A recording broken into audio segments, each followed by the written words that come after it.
Will Carver printed it. I have the silver and black one there. Nicole Carlton designs the covers. On the way over, I heard that song in the year 2510. Remember that song? 2525. 2525. If you had to hear that song every day, that would be stuck in the future in a weird way. Anyway, I don't know what I'm saying. I'm so glad Ed is here. When I first got to Austin, like in the 80s, over at Wheatsville, I ran into a copy of Aileron Press, which Ed was the editor of, and then to be, on the same block with him 30 years later, getting to hear him read his new chapbook. It's another circle of time, because it's 11/11, and that's what 11/11 is all about. Anyway, Buffaloe.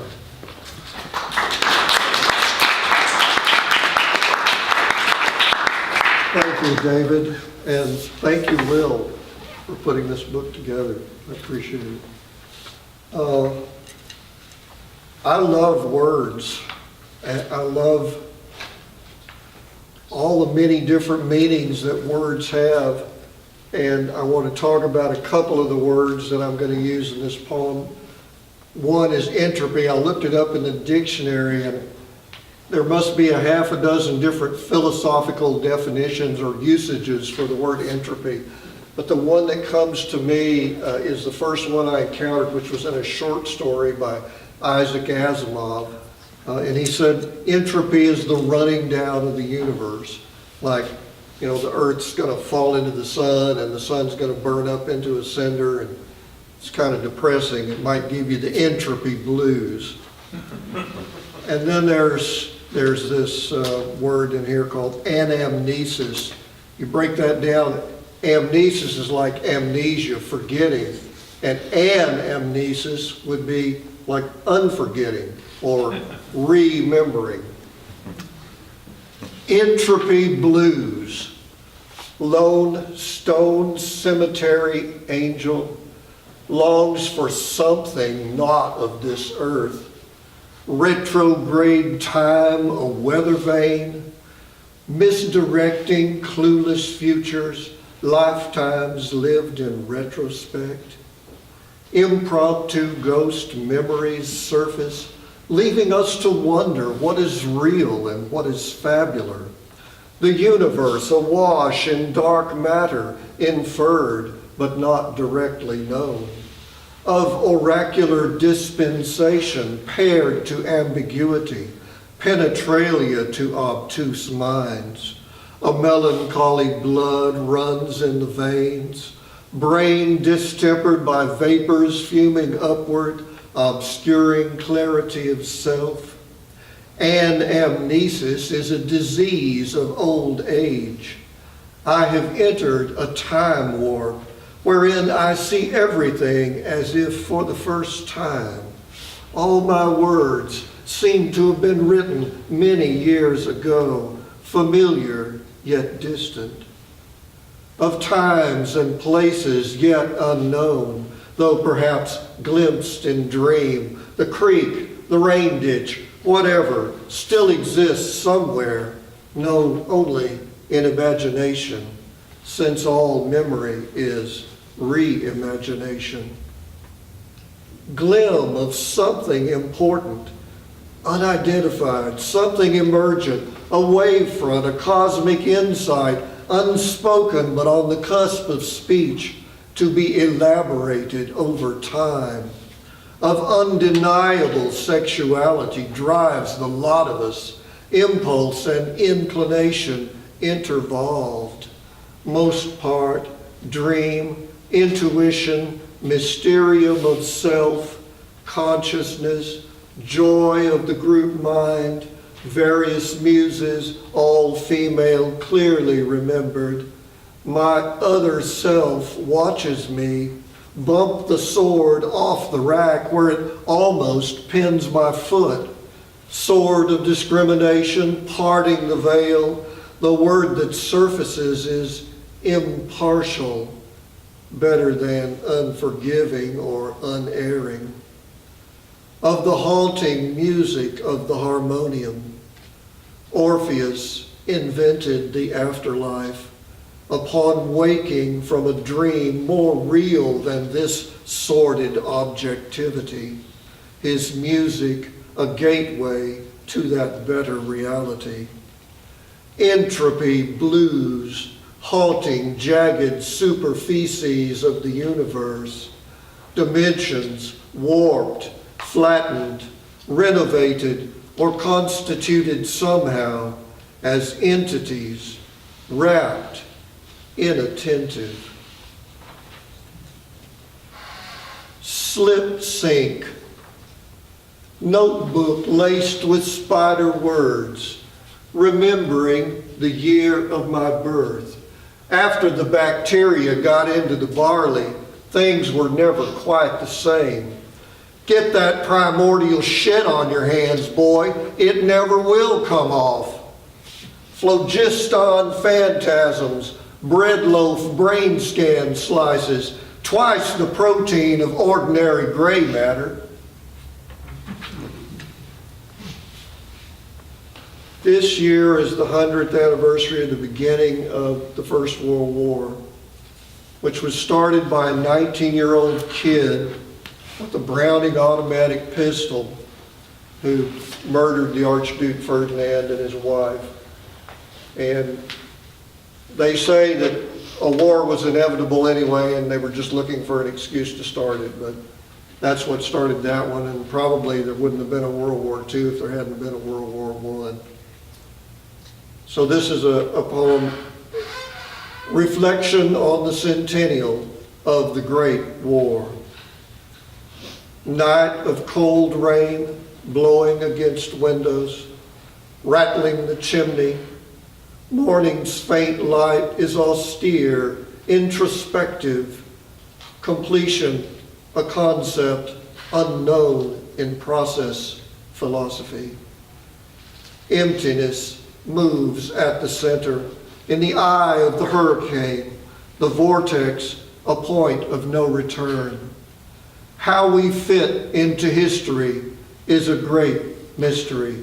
Memory loss, most part inopportune, except for those things which cannot be forgotten.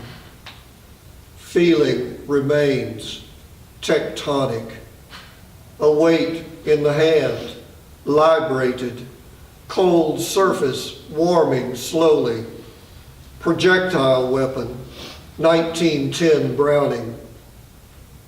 Every artifact is a nodal point linking past to future.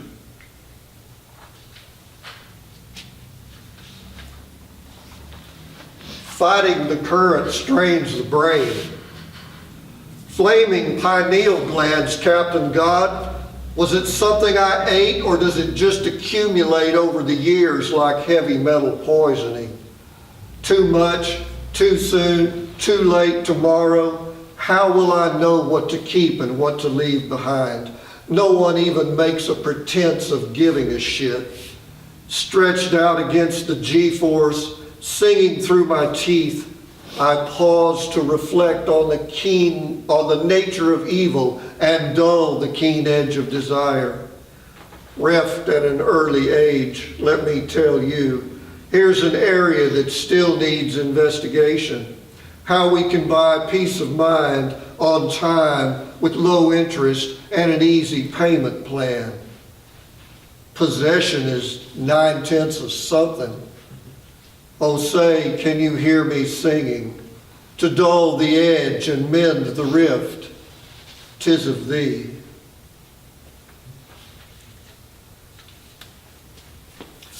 In 1968, there was a form of LSD going around town that we called Purple Owsley. It was made by this guy, Owsley Stanley in California. I think he called it Purple Haze. And the bass player for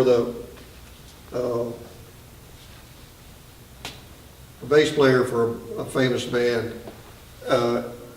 he asserted that the Purple Haze was named after the song by Jimi Hendrix. And some sources on the web say that the song by Jimi Hendrix was named after the acid. I tried to look it up. Some sources said that it contained 270 micrograms of pure LSD, and other sources said it contained 400 micrograms. Yet another source said it contained LSD and methadone. I don't know what it had in it, but it was the most powerful shit I ever took. Purple Owsley. Having fled, the schizophrenic rock singer's mother banging on the door, through the hallucinogenic riot in the air, we stumbled to the lake shore. Swart clouds coil and bark over cold water. Pneuma roils and blows above the surface. My shirt tatters and snaps like a banner, while consciousness transitions to past tense. Whelmed by multiple inputs, I embark on storm-tossed seas with no star for a guide. Memories descend to hark at me with paranoia. There is no place to hide. Endless event horizons contract. I drool out the window at passing cars. Curl fetus-like in back seat. Interact with fiends who speak riddles. Repeat all. Wind gusts in my face. Telepathic zombies discuss my hopeless situation in silence. No artifice nor any pretense remains, only reflections in the window's glass. Minutes tick down to the end of the world. I look backward against the flow of time, when from the still center I realize I am guilty only of error's crime.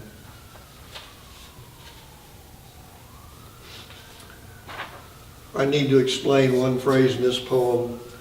A friend of mine was translating Mayan. He studied with Linda Sheely, and they had all these names that were just kind of literally translated as best they could from these glyphs. There were things like jaguar claw, but one of them was great stone penis in the sky. And so this is kind of a fantasy poem about great stone penis in the sky. Simultaneous insight, blades of glass. Speculations regarding metaphysical implications of asynchronous hemispheric coprocessors. Radio waves lap my brain, solar wind in the faceplate, worlds but a mote in the far-flung asterisms of some elder race, great stone penis in the sky, man after my own heart with obsidian blade. Having fled into unvarying silence, view thyself with alien eye. Winter prelude. What matters most matters least in this season, when the planet inclines away from the sun. Commensurate with my hope is my despair. No one hears my cry. Strength lies in affirmation of future days. Future affirms what past must always deny. Limitless are the days before and behind, wherein lies salvation. Out of confusion come fit words to say what must be said. Here, now, I can't write the poem. Only the poem writes me, whispering itself in the mind's cold ear. Echoing the hesitation blues. One good caveat can ruin 100 certainties. Assignations made and broken, memories furled like a half-remembered dream, throw the portent over the fence some implications. Walking up the caracole, through many lifetimes. If you don't know where you are, a map is an excellent aid for starting fires. We imagine ourselves whole, unimpaired, lisping along nonetheless, with a broken song in our head.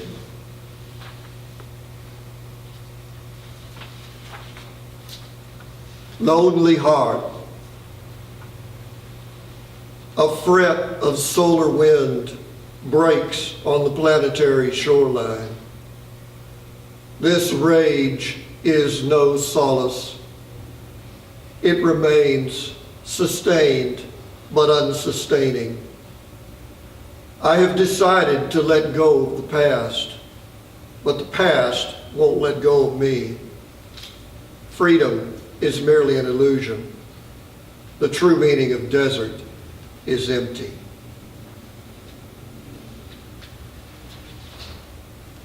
Help, I'm a verb.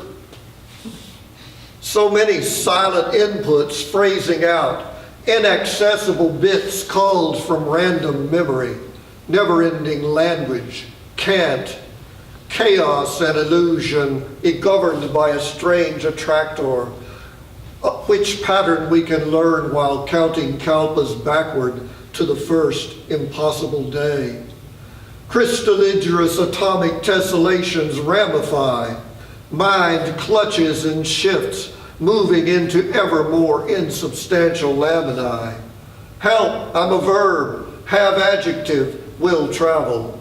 Shy, attractive predicate, seeks active subject for meaningful relationship.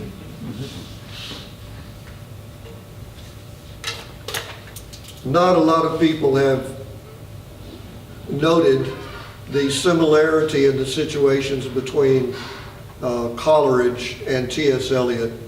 They were both deeply religious men who made very bad marriages and suffered for it most of their lives.